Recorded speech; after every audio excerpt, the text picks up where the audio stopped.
নমস্কার। সহজ পাঠ, রবীন্দ্রনাথের সহজ পাঠ, আমাদের শৈশবের সরল মনের সহজ পাঠ। রবীন্দ্রনাথ শিশু পাঠ্য গ্রন্থ হিসাবে সহজ পাঠ একেবারেই স্বতন্ত্র। রবীন্দ্রনাথ অত্যন্ত দক্ষতায় উপস্থাপিত করেছে সহজ পাঠ। গ্রাম, শহর, আচার আচরণের সঙ্গে শিশুর পরিচয় করিয়ে দিয়েছেন তিনি এই সহজ পাঠের মাধ্যমে। আজকে আমাদের আলোচনায় আছেন আমাদের বন্ধুবর শ্রী রুদ্রশেখর সাহা মহাশয়। তিনি এই সহজ পাঠের গল্প সহজভাবে বুঝিয়ে আমাদের বলবেন। তার কাছে কিছু প্রশ্ন আমরা রাখব। আমি চলে যাচ্ছি আমাদের মাস্টার মশাই বা বন্ধুবর রুদ্রশেখর সাহা মহাশয়ের কাছে। 1930 সালে প্রকাশিত হয় রবীন্দ্রনাথের সহজ পাঠ। শান্তিনিকেতন প্রেস থেকে রায় সাহেব জগদানন্দ রায় প্রকাশ করেন এই বই। আজকের এই কঠিন প্রযুক্তির যুগে শিশু মনে সহজ পাঠের প্রাসঙ্গিকতা কি আছে? নিশ্চয়ই আছে। সহজ পাঠ তো নামকরণের মধ্যেই এই সহজতার অনুষঙ্গটা জড়িয়ে আছে। প্রতিটি বাঙালির শৈশবের টিপছাপ এই সহজ পাঠের পাতায় পাতায়। সহজ পাঠের চলনটার দিকে যদি আমরা লক্ষ্য করি, তাহলে আমরা দেখব যে সহজ পাঠের প্রথম ভাগের একেবারে শুরুতেই যেখানে বর্ণ পরিচয়ের প্রসঙ্গটি এসেছে, এই ছোট খোকা বলে অওয়া, শেখেনি সে কথা কওয়া। একটি শিশু, সে হামাগুড়ি দিচ্ছে নন্দলাল বসুর এই অবিস্মরণীয় ছবিটা দিয়ে, যেখানে শুরু হয়েছে এবং বর্ণপরিচয় শেষ হচ্ছে যেখানে হ আর খিয় দিয়ে, সেখানে শালমুড়ি দিয়ে হ এবং খিয়, কোণে বসে কাশে খ আর খিয়, এরকমভাবে শেষ হয়েছে। অর্থাৎ জার্নি, হামাগুড়ি দেওয়ার থেকে একেবারে আয়ুর প্রান্তে গিয়ে একজন বৃদ্ধ, তিনি চাদর মুড়ি দিয়ে, তিনি শাল মুড়ি দিয়ে বিছানায় বসে কাঁদছেন। এই জীবনের বৃত্তটা খুব সহজভাবে একটি শিশুর কাছে উপস্থাপিত হচ্ছে এই সহজ পাঠের মধ্য দিয়ে।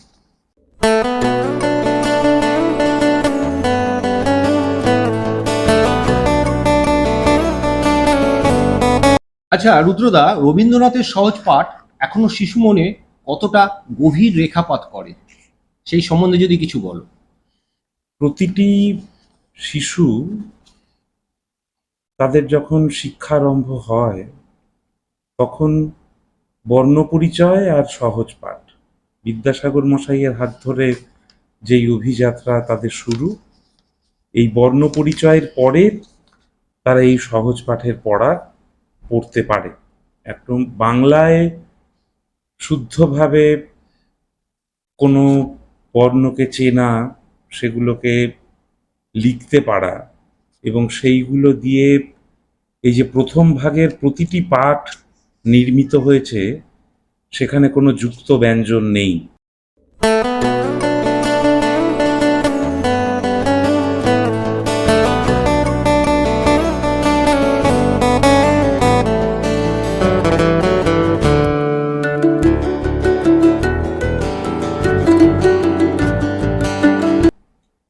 এই রকমভাবে খুব সুকৌশলে রবীন্দ্রনাথ ছোটদের উপযোগী করে একটি পাঠ যখন তিনি প্রস্তুত করছেন, তার যে সারা জীবনের যে শ্রম, যে নিষ্ঠা, যে অধ্যবসায়, যে জ্ঞান, যে অনুশীলন, যে চর্চা, 1930 সালে প্রকাশিত হচ্ছে বইটি।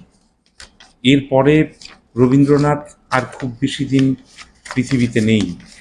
1861-তে যার জন্ম, সেই মানুষটির এই বইটি যখন 1930-এ প্রকাশিত হচ্ছে, খুব সহজেই অনুমান করা যায় যে কিভাবে তার সমগ্র জীবনের যে পরিক্রমা, তার ছাপ এই সহজ পাঠের পাতায় ফুটে উঠেছে, যেটা একটি শিশুর শুধু নয়, একজন বৃদ্ধ মানুষেরও রোমন্থনের একটা বড় সুযোগ এনে দেয় কিন্তু এই গ্রন্থটা।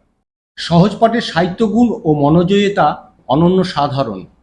সহজ পাঠ যেন প্রতিভার বেলাভূমিতে উৎক্ষিপ্ত ক্ষুদ্র নিটোল স্বচ্ছ একটি মুক্ত। এর ছত্রে ছত্রে প্রকাশ পেয়েছে চরিত্র, আর সেই সঙ্গে ব্যবহারযোগ্যতা, ছন্দবদ্ধ ভাষায়, ভাষার কান্তিতে, চিত্ররূপের মালায়, গদ্য ছন্দের বৈচিত্র্যে, অনুপ্রাসে অনুরণনে সহজ পাঠ অনবদ্য। আমি রুদ্রদার কাছে আবার চলে যাব। আমার রুদ্রদার কাছে প্রশ্ন যেটা, রবীন্দ্রনাথের সহজ পাঠে প্রকৃতি ও জীবজন্তুর কথা বারে বারে এসেছে, এই বিষয়ে যদি তুমি কিছু বলো। প্রকৃতির কথা তো সহজ পাঠের মধ্যে খুবই গুরুত্বপূর্ণ একটা জায়গা নিয়েছে, কারণ প্রকৃতি ছাড়া যে আমাদের বেঁচে থাকা অসম্ভব, সেই ব্যাপারটা রবীন্দ্রনাথ উপলব্ধি করেছেন সমগ্র জীবন দিয়ে। এবং সহজ পাঠের মধ্যেই শিশুর শুধু বর্ণ পরিচয় বা সমাজ পরিচয় নয়, প্রকৃতিকে চেনার একটা অনবদ্য ছবি, যেখানে ময়ূর, কুকুর, মাছ, বাঘ, বিভিন্ন ধরনের প্রাণী, গাছপালার প্রসঙ্গ তো আছেই, যেখানে শ্রমজীবী মানুষ মাথায় মোট নিয়ে সে যাচ্ছে, সেই বিষয়টাকে বর্ণনা করার জন্য তিনি একটা ছবি ব্যবহার করছেন। একটা উঁচু তাল গাছে অনেক তাল ফলে রয়েছে। এই অদ্ভুত ব্যঞ্জনাধর্মী যে ছবি নন্দলাল বসু তৈরি করছেন, তার মধ্যে দিয়েও কিন্তু প্রকৃতির একটা ছায়াপাত ঘটেছে। এই ডাক পাড়ে ও ভাত আনো বড় বউ, বড় বউ কাঠের উনুনে রান্না করছে, বা ক খ গ ঘ গান গেয়ে জেলে ডিঙি বেয়ে চলছে, বা চড়ে বসে রাধে উয়া চোখে তার লাগে ধোয়া। এই যে শীতের সময় চলছে, বিভিন্ন জায়গায় চড়ুই ভাতি বা পিকনিক হচ্ছে, সেখানে গেলেও এই সহজ পাঠের কথা মনে পড়বে না, এই কথা বলা কিন্তু খুব মুশকিল। অবশ্যই সেটা মনে পড়বে। এছাড়াও উৎসবের বিভিন্ন ছবি, ঢাক ঢোল নিয়ে, এই যে টঠ ডঢ করে গোল, কাঁধে নিয়ে ঢাক ঢোল, এই উৎসবের অনুষঙ্গ, বা এই যে একটা কান খাড়া করে থাকা প্রাণী, যেটা সামান্যতম শব্দে সচেতন হয়ে পালিয়ে যাবে, শিকারীর হাতে ধরা পড়বে না, বলে মূর্ধন্য ন, চুপ করো, কথা শোনো। এই কান দুটো কিন্তু খুব গুরুত্বপূর্ণ। কান খাড়া করে রেখেছে একটি প্রাণী, যে সামান্যতম শব্দে সে পালিয়ে যেতে পারবে। বা এই আম পাড়ার ছবি আছে, যেখানে ত থ দ ধর সঙ্গে পরিচয় করিয়ে দিচ্ছেন তিনি। ত থ দ ধ বলে ভাই, আম পাড়ি চলো যাই।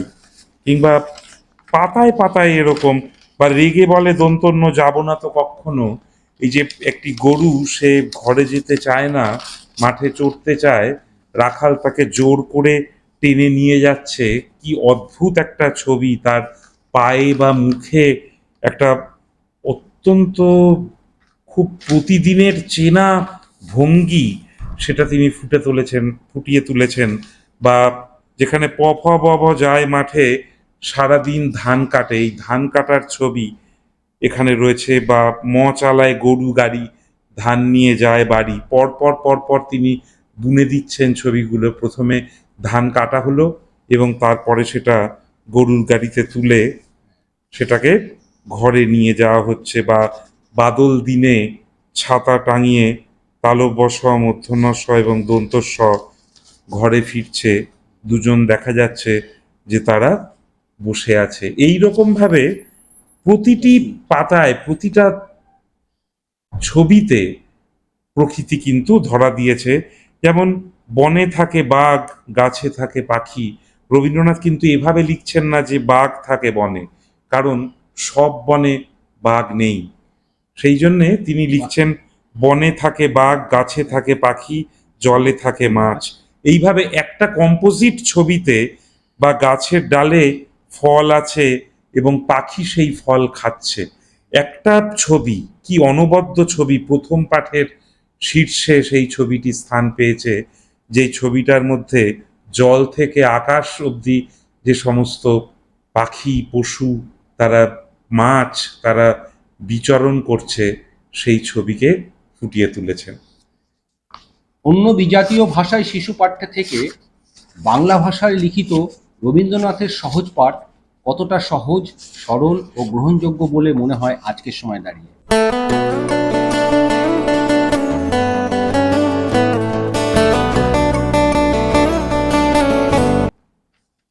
দেখুন, সহজ পাঠ এমন একটা পাঠ, রবীন্দ্রনাথ নিজেই নাম দিয়েছেন এই গ্রন্থের সহজ পাঠ। তা এই যে সহজতা, যেটা আমাদের প্রাণের অংশ, এটা ছাড়া চলার কোনো উপায় নেই।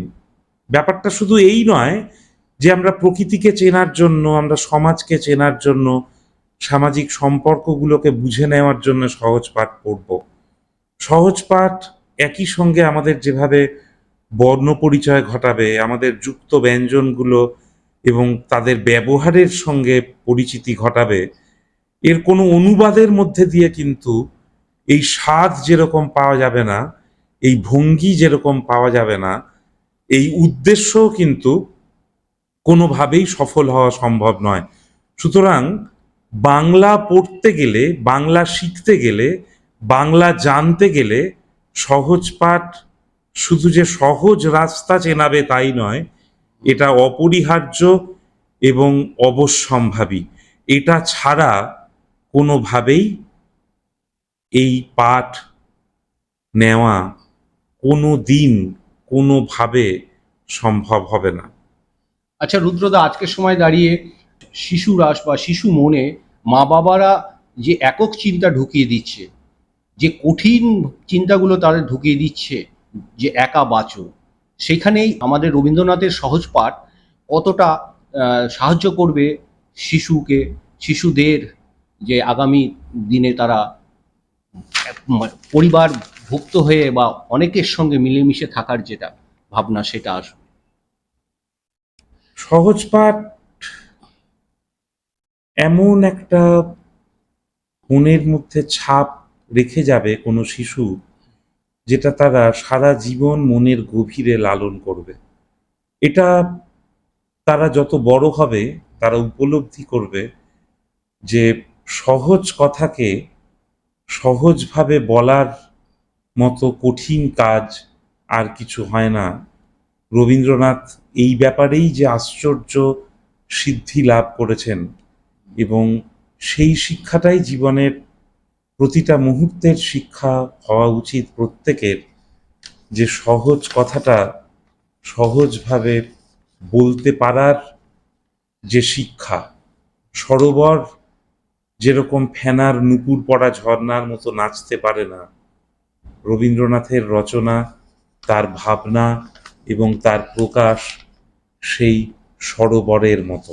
কিন্তু আমরা কি রবীন্দ্রনাথের সেই সহজ পাঠের শিক্ষার মান রেখেছি? এখানেই মনে পড়ে অপূর্ব দত্তের লেখা একটি কবিতার কথা। বাংলা টাংলা কবিতার একটা লাইন, যেখানে কবি শিশুর মায়ের মুখে কথা বসিয়েছেন, তাও ছোট্ট শিশুর সামনেই সেই মা শিশুটির বাংলা বিষয়ের প্রতি অনীহাকে তুলে শিশুটির বাবাকে বলছে, চুপ করো, চুপ করো তো, ওর ফলটা কিসে? স্কুলে কেন বেঙ্গলিটা পড়ায় না ইংলিশে?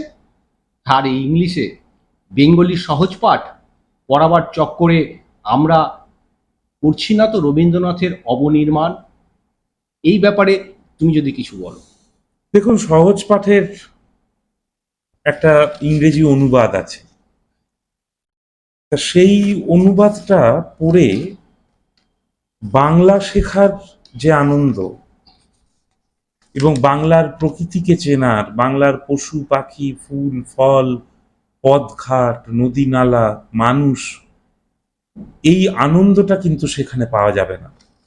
একটা মূর্তিকে বিশ্লেষণ করলে মাটি, খড়, পেরেক, কাঠ, রং, এই সমস্ত কিছুকে পাওয়া যায়, কিন্তু মূর্তির লাবণ্যকে পাওয়া যায় না।